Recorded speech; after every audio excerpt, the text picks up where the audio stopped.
L'UE a approuvé mercredi l'application de droits de douane de 25% sur un large éventail de produits américains dont le jus d'orange, l'acier et l'aluminium.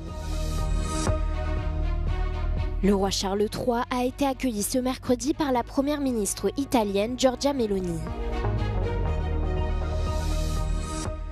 Pour la 4e semaine consécutive, des milliers de Hongrois ont manifesté mardi à Budapest pour protester contre la répression des rassemblements LGBTQ dans le pays.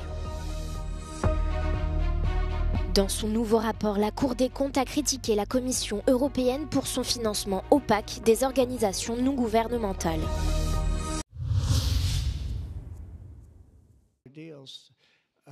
Washington joue l'escalade. Donald Trump a annoncé une pause de 90 jours sur les droits de douane, sauf pour la Chine, dont les taxes sont portées à 125% immédiatement. Une réponse à la contre-attaque chinoise qui, plus tôt, a annoncé augmenter ses droits de douane sur les produits américains à 84% dès jeudi. Pékin avait elle-même riposté à une première annonce à 104% sur ses produits. If the United States wants to use maximum pressure against China, China definitely will launch more rounds of restrictions against exports of rare metals to the United States. That will take a big bite on the American defense industry, and it may be too late eventually if the United States goes in the wrong direction, forcing China to retaliate against the United States. Outre les droits de douane, le ministère chinois du Commerce a également imposé des contrôles à l'exportation à 12 entreprises américaines et en a ajouté 6 autres spécialisées dans l'intelligence artificielle et sous contrat avec le ministère américain de la Défense. Les entreprises figurant sur cette liste sont interdites de commerce ou d'investissement en Chine. L'UE a approuvé mercredi l'application de droits de douane de 25% sur un large éventail de produits américains, dont le jus d'orange, l'acier, l'aluminium, le tabac et les yachts. Cette décision fait suite à l'imposition par les États-Unis de droits de douane de 25% sur les importations d'acier et d'aluminium en provenance de l'Union européenne. De son côté, la filière vinicole attend des négociations entre les États-Unis et l'Union européenne. On attend une négociation, une désescalade, une négociation importante avec les autorités américaines pour leur faire entendre raison et qu'on arrive potentiellement à quelque chose d'une situation plus juste. Les droits de douane européens entreront en vigueur entre le 15 avril et le 1er décembre afin de laisser le temps aux États-Unis d'entamer des négociations. L'UE vise 21 milliards d'euros de marchandises américaines par an, alors que les droits de douane américains sur les exportations européennes d'aluminium et d'acier s'élèvent à 26 milliards d'euros. Ursula von der Leyen, chef de la Commission européenne, a déclaré sur X « Nous négocions, nous ne faisons pas d'escalade ». La Commission travaille sur une deuxième série de mesures de rétorsion qui seront présentées en début de semaine prochaine. Le conservateur Friedrich Merz s'apprête à prendre les rênes de l'Allemagne dans une coalition avec les sociaux-démocrates. The centre-right party Christian Democratic Union, its sister party Christian Social Union, and the centre-left party Social Democrats have reached an agreement to form a coalition government just 45 days after the snap election in Germany. The party leaders said at the press conference in Berlin that they have reached compromises on key issues such as cutting taxes and stabilising pensions. CDU leader Friedrich Merz said that Germany is now a stable country after 4 years of instability, and his message to Trump is that Germany is back on track. The three parties have been under pressure to reach a speedy agreement after stock markets plummeted in response to US President Donald Trump announcing tariffs across the globe. The next step before the government is formed is that SPD members and an executive committee from the CSU need to vote on the agreement before it can be signed. This is expected to take 10 days. After that, CDU's Merz is expected to be elected as Chancellor, which could be in the first week of May. Liv Stroud, in Berlin, for Euronews.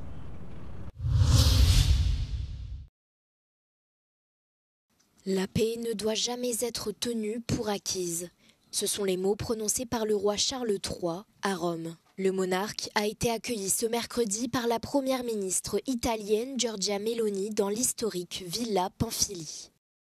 Charles III a rappelé le soutien du Royaume-Uni et de l'Italie à l'Ukraine face à l'invasion russe. Il a également mis en avant la coopération de Londres avec Rome et Tokyo sur le projet d'avions de combat du futur. Cette visite s'inscrit dans le cadre d'un voyage d'État en Italie qui a débuté lundi. Mercredi matin, Charles III a eu une brève rencontre privée avec la première ministre Giorgia Meloni. Jeudi, les membres de la famille royale doivent se rendre à Ravenne, dans le nord de l'Italie. Avant de s'adresser mercredi aux deux chambres du Parlement réunies, le roi Charles s'est rendu au Sénat, où il a été accueilli par son président qui lui a offert une reproduction fidèle de la cloche de la Chambre haute. Ce voyage marque la première visite à l'étranger du roi Charles depuis qu'il a été brièvement hospitalisé pour des effets secondaires liés à son traitement contre le cancer. Les tensions géopolitiques et commerciales relancent le débat sur l'adhésion de l'Islande à l'Union européenne. 45% des habitants du pays y sont favorables selon un récent sondage. Et la première ministre islandaise Kristrún Frostadóttir évoque un possible référendum sur l'adhésion à l'UE en 2027. Mais si la question sécuritaire est à l'ordre du jour, elle espère que le débat portera sur un éventail plus large de sujets, tels que le commerce, l'économie, la finance et la culture. The EU isn't a defense alliance in and of itself, even though it's building itself up. We should join the EU as part of a broader picture. I don't want to drive our EU accession talks based on fear. I don't want it based on this is the only possibility we have. This is the only way forward for Iceland. This is the only way to progress. I think that's going to lead to a polarizing debate. L'Islande entretient d'importantes relations bilatérales avec les États-Unis.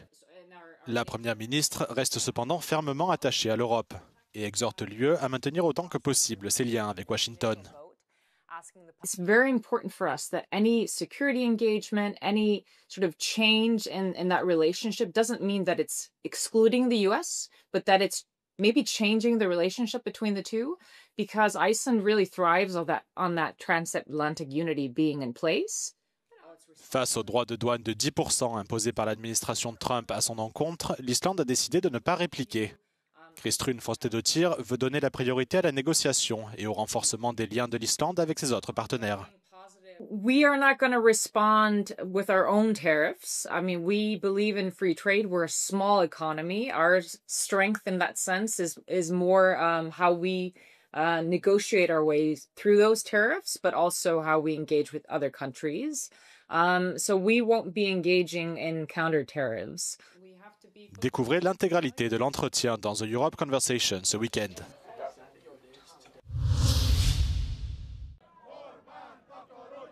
Des milliers de Hongrois étaient dans les rues de Budapest mardi pour la 4e semaine consécutive de protestation.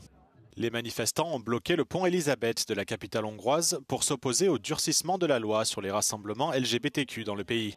Az egy héttel ezelőtti tüntetésen Hatházi Ákos a színpadon bejelentette, hogy erre a hétre 24 órás hídlezárást terveznek. A rendőrség azonban végül csak 12 órás demonstrációt engedélyezett. De nombreux manifestants brandissaient des pancartes couleur arc-en-ciel, des drapeaux de l'Union européenne, mais également des drapeaux ukrainiens, affichant ainsi leur opposition plus large aux politiques du gouvernement de Viktor Orbán. Ezért vagyunk itt, hogy ne fosszanak meg minket a jogainktól, vonják vissza a gyülekezési törvény módosítását.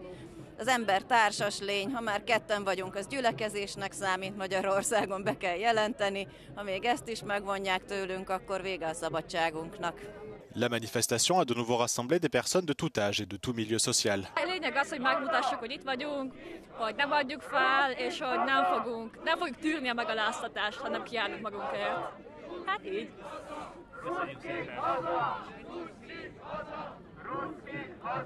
Un couple a organisé un pique-nique sur le pont Elisabeth, comme il l'avait fait en 1990 lors de l'une des premières manifestations démocratiques après le changement de régime. Maximálisan egyetértünk mindazokkal, akik itt rajtunk kívül itt vannak, és mi a magunk módján ezzel szeretnénk pluszba hozzátenni valamit. Dans la soirée, plusieurs groupes se sont détachés de la manifestation pour aller bloquer la circulation sur plusieurs autres ponts de Budapest. Les organisateurs prévoient un nouveau rassemblement samedi et un autre la semaine prochaine qui devrait cette fois durer 24 heures.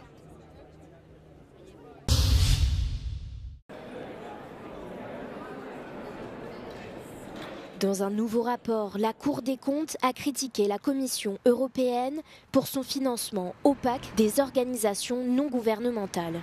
Après avoir examiné les financements communautaires accordés aux ONG sur une période de 3 ans, elle conclut qu'une plus grande transparence est nécessaire.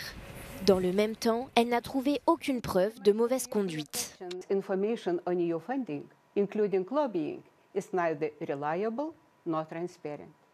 For example, the European Commission did not properly disclose certain EU-funded advocacy activities, such as lobbying.